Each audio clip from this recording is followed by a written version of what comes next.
بسم اللہ الرحمن الرحیم۔ حکایات رومی کے سلسلے میں آج ایک اور دلچسپ حکایت کے ساتھ آپ کی خدمت میں حاضر ہیں۔ آپ سے گزارش ہے کہ ہمارے اس چینل کو سبسکرائب کر لیجئے تاکہ آئندہ آنے والی ویڈیوز آپ کو گاہے بگاہے ملتی رہیں۔ آج کی اس حکایت میں مولانا روم فرماتے ہیں کہ ایاز جو بہت عقل مند تھا، اپنے پرانے پوستین اور چپلوں کو ایک حجرے میں لٹکا رکھا تھا۔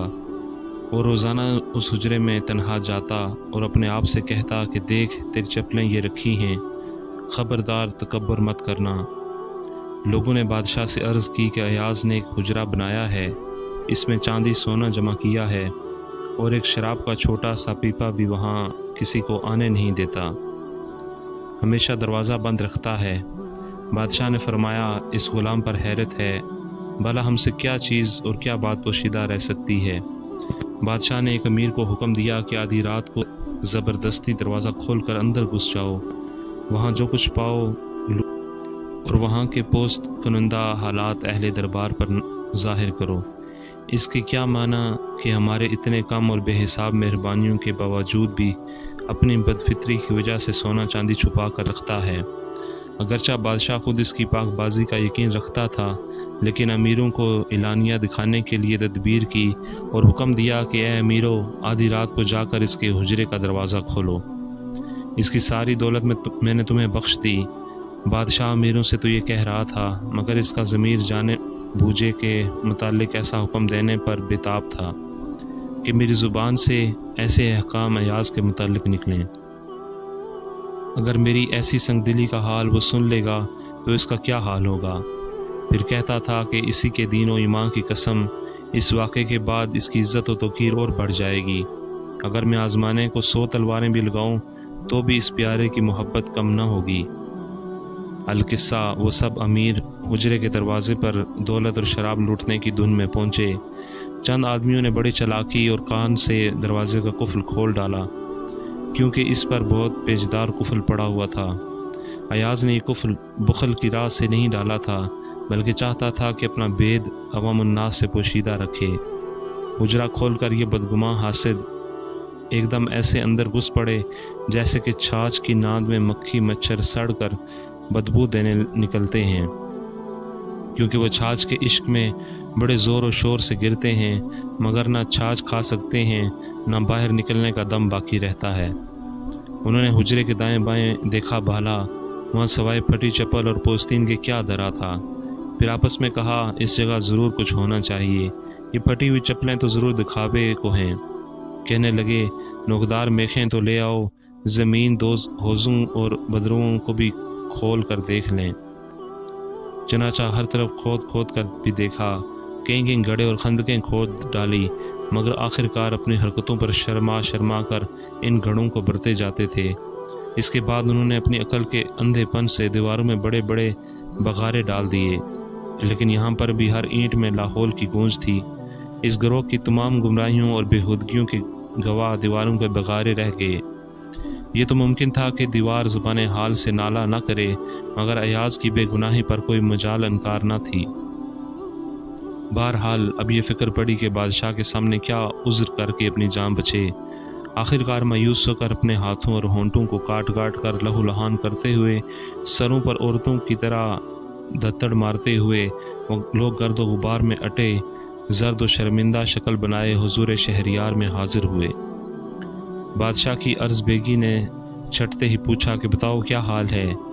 تمہاری بغلیں زر و جواہر کی تھیلیوں سے خالی ہیں، اور اگر تم نے وہ دولت چھپا لی ہے تو خیر، مگر تمہارے چہروں اور گالوں پر مسرت کے خون کی جھلک تلک بھی نہیں ہے۔ وہ سب امیر پشیمانی کا اظہار کرنے لگے اور سب کے سب سائے کی طرح چاند کے آگے سجدے میں پڑ گئے۔ اس کینے اور ہمہ ہمی کے دعووں کی شرمندگی کو مٹانے کے لیے تیغ و کفن لے کر حاضر ہوئے۔ سب مارے شرم کی انگلیاں کاٹ رہے تھے اور ہر ایک کہہ رہا تھا، اے شاہ جہاں، اگر ہمارا خون بھی بہایا جائے تو بالکل حلال ہے، اگر بخش دیا جائے تو آپ کا انعام و احسان ہے۔ بادشاہ نے ارشاد کیا، نہیں، میں نہ تم کو بخشوں گا نہ سزا دوں گا، یہ معاملہ ایاز کے سپرد ہے۔ یہ تکلیف و مصیبت ایاز کے جسم اور آبرو پر گزری ہے اور زخم اس نیک خصلت کے رگوں پر لگے ہیں، لہٰذا اے ایاز اب تو ان مجرموں پر حکم عدالت جاری کر، کیونکہ ہم کو تیرے بدلہ لینے کا سخت انتظار ہے۔ ایاز نے عرض کی کہ اے بادشاہ، حکم تو تجھی کو حاصل ہے، جہاں آفتاب طلوع ہو وہاں ستارے نابود ہو جاتے ہیں۔ زہرہ یا عطارد یا شہاب ثاقب کی کیا مجال کہ آفتاب کے آگے اپنا وجود ثابت کریں۔ بادشاہ نے ارشاد فرمایا، اے ایاز تجھے اپنی چپل اور پوستین سے یہ عشق ہے، یہ تیری بت پرستی نہیں تو کیا ہے؟ ان دو پرانی چیزوں کو تو کب تک یاد رکھے گا؟ آخر یہ تو بتا تیری چپل کس آصف کی جلوہ گاہ ہے، اور کیا تیری پوستین یوسف کی قمیض ہے؟ اپنی چپل کے اس بھید کو بیان کر کہ تجھے اس چپل کے آگے اتنی سرافندگی کیوں ہے، کہ پوستین اور چپل کے اصل بھید کو معلوم کر کے ہمارے نافرمان اور فرما بردار بندے سر جھکائیں۔ ایاز نے عرض کی، میں تو اتنا ہی جانتا ہوں کہ سب تیری عطا ہے، ورنہ میں تو وہی پوستین اور چپل ہوں، اسی لیے ان کی حفاظت کرتا ہوں کہ گویا وہ میری اصلی ذات کی حفاظت ہے۔ سامعین محترم، اس حکایت سے ہمیں یہ سبق ملتا ہے کہ انسان کو ہمیشہ عاجزی اور انکساری کے ساتھ پیش آنا چاہیے، اپنی اصلیت کو، اپنے اصل مقام کو اور اپنی بنیاد کو کبھی بھی بھولنا نہیں چاہیے۔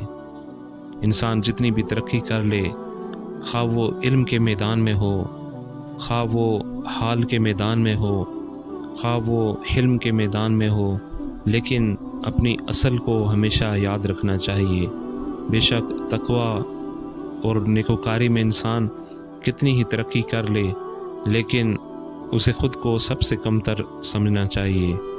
اپنے آپ کو کمتر سمجھنا انسان کو عاجزی میں رکھتا ہے، اور اپنے آپ کو دوسروں سے کمتر اور دوسروں کو اپنے آپ سے افضل سمجھنا یہ مزید ترقی کی طرف راہ لے کر جاتا ہے۔ تو اللہ تبارک و تعالی ہمیں ہمیشہ عاجزی سے رہنے کی توفیق عطا فرمائے، اور ہمیں تکبر اور غرور سے بچنے کی توفیق عطا فرمائے۔ آمین۔